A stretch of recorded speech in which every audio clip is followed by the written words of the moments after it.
Hello everyone, welcome to my cooking blog. आज मैं आप सबके लिए ना वेज थाली की रेसिपी लेके आई हूँ। ये थाली ना मैंने बहुत ही सिंपल रखी है, जैसे हमारे घरों में डेली में हम खाना खाते हैं ना, बस उसी की ही रेसिपी है। ये खाने में बहुत ही टेस्टी है और बनाने में बहुत ही ईजी है। इसमें मैंने ना हर टाइप की सब्जियाँ रखी है, तो चलिए देखते हैं इसे कैसे बनाना है। सबसे पहले मैंने यहाँ पे अरहर दाल लिया है आधा कटोरी, और उसमें मैंने थोड़ा सा चना दाल डाला है, लगभग 1/4 कटोरी के जितना। अब इसे मैंने कुकर में डाल दिया और इसमें मैं एक हरी मिर्च डाल रही हूँ और एक टमाटर काट के डाल रही हूँ, और नमक, थोड़ा सा घी डाला है मैंने 1 चम्मच, और चुटकी भर हल्दी। और इसे हम क्या करेंगे, 4 से 5 विसल आते तक के पकाएंगे। इधर गोभी की सब्जी बनाने के लिए ना हम गोभी कट कर लेते हैं। मैं मार्केट गई थी तो मैंने देखा वहाँ पे बहुत ही फ्रेश गोभी थी, तो मेरा मन किया ना कि गोभी की सब्जी बनाई जाए, तो मैंने इसे तो झटपट से उठा लिया था। गोभी ना बहुत ही फ्रेश थी, और जब भी आप गोभी को काटें ना अच्छे से देख लें, क्योंकि गोभी में ना बहुत छोटे छोटे कीड़े भी होते हैं, तो वो थोड़े से ना डेंजर हो जाते हैं। तो आप इसे अच्छे से चेक करके काटिएगा। और यहाँ पे मैं काट रही हूँ एक टमाटर, जिसे मैं बारीक बारीक चॉप कर लूँगी। जो आलू गोभी की सब्जी बनाते वक्त ना आज मुझे तो मेरी मम्मी की याद आ गई। मेरी मम्मी ना बहुत ही अच्छी आलू गोभी की सब्जी बनाती है। और दूसरी सब्जी मैं यहाँ पे बना रही हूँ चौलाई भाजी, जिसे चौलाई साग भी बोलते हैं। मैं यहाँ पे चौलाई साग को ना चने के दाल के साथ बनाऊंगी। बहुत ही अच्छी लगती है खाने में, बहुत ही टेस्टी लगती है। पर्सनली ना मुझे ना भाजियाँ खाना ना बहुत ही अच्छा लगता है। आप भी इसे ज़रूर से ट्राई करिएगा। वैसे भी भाजी खाने से ना हेल्थ भी बहुत बेनिफिट है उसके, तो आप इसे ज़रूर से बनाइएगा। हमें इसे क्या करना है ना, जो एकदम नरम नरम जो डंठल होते हैं ना, वहाँ तक के इसे तोड़ना है। एकदम भाजी भाजी ही नहीं तोड़ना है, थोड़े से डंठल डालने। आइए चलिए गोभी की सब्जी बनाते हैं। सबसे पहले मैंने तेल में 1 चम्मच सरसों डाला, थोड़े से यहाँ पे तेज पत्ता 2, और यहाँ पे मैंने डाला सूखी लाल मिर्च और 1 चुटकी हींग। हींग डालने के बाद मैं यहाँ पे गोभी जो हमने काट के रखा था ना, वो हम डाल लेंगे। गोभी को क्या करिएगा ना, आप हल्के से गर्म पानी में वॉश कर लीजिएगा जब भी आप गोभी बनाते हैं। तो इसे क्या करेंगे, हम अच्छे से मिक्स कर देंगे। और इसके ऊपर मैं डाल रही हूँ थोड़ा सा मेथी का पत्ता। इससे ना गोभी में बहुत अच्छा टेस्ट आता है। जो फ्रेश हरा मेथी का पत्ता मिलता है ना, आप वो डालिएगा। मैंने यहाँ पे बिल्कुल थोड़ा सा डाला है, क्वांटिटी इसकी ज़्यादा मत करिएगा। देखिए भाजी को भी मैंने अच्छे से वॉश करके रख लिया है। और यहाँ पे मैंने लगभग 2 चम्मच के जितना चना दाल लिया है। इसे मैं पानी में भिगोने के लिए रख दूँगी 10 से 15 मिनट के लिए। और यहाँ पे क्या करेंगे, हम लहसुन काट लेंगे। 5 से 6 कलियाँ लहसुन का चाहिए इसमें भाजी के लिए। आप उसे अच्छे से छिल के काट लीजिएगा। यहाँ पे साइड बाय साइड मैंने चावल भी चढ़ा दिया है, और हमारी गोभी की सब्जी भी बन रही है। चावल मेरा ऑलमोस्ट हो गया था, क्योंकि लंच का टाइम भी हो रहा था, तो मुझे जल्दी जल्दी थी कि खाना बन जाए। देखिए गोभी हमारी भुन गई है अच्छे से। यहाँ पे गोभी को ना बहुत ज़्यादा ओवर कुक नहीं करना है। इसमें स्वाद अनुसार नमक डालेंगे, आधा चम्मच 1/4 चम्मच जितना यहाँ पे हल्दी पाउडर डाला है मैंने, और इसे अच्छे से आप मिक्स कर लेंगे।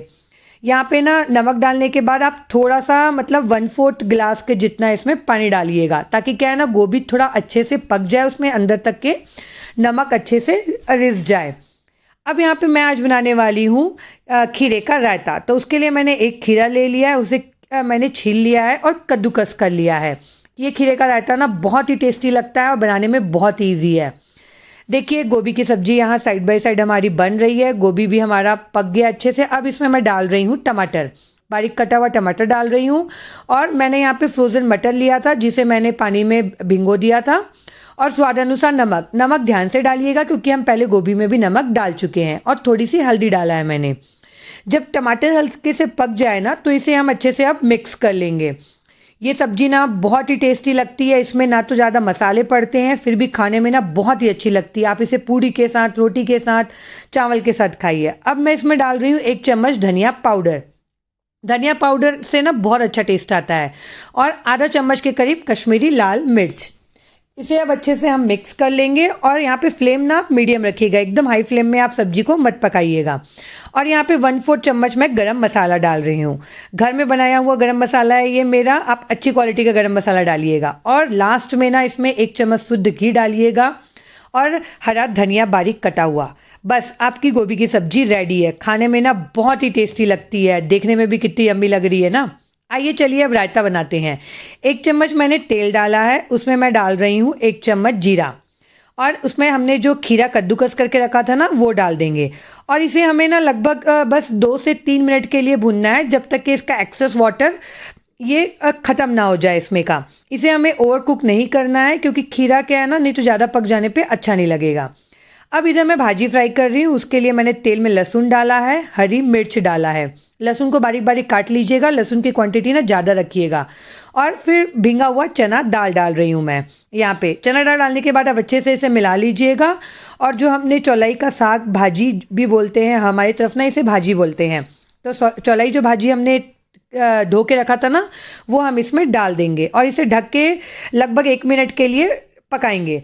आप इसे 1 मिनट के लिए ढक के पकाएंगे ना, तो देखेंगे ये हल्का सा पिचक जाएगा। देख सकते हैं ना, भाजी कितनी सारी थी और ये बन के बस थोड़ी सी हो गई है। ऐसे ही होता है, भाजी बनाते हैं हम, साग बनाते हैं तो।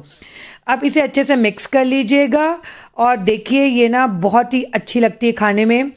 आप एक बार ज़रूर से ऐसे चना दाल के साथ भाजी ट्राई करिएगा।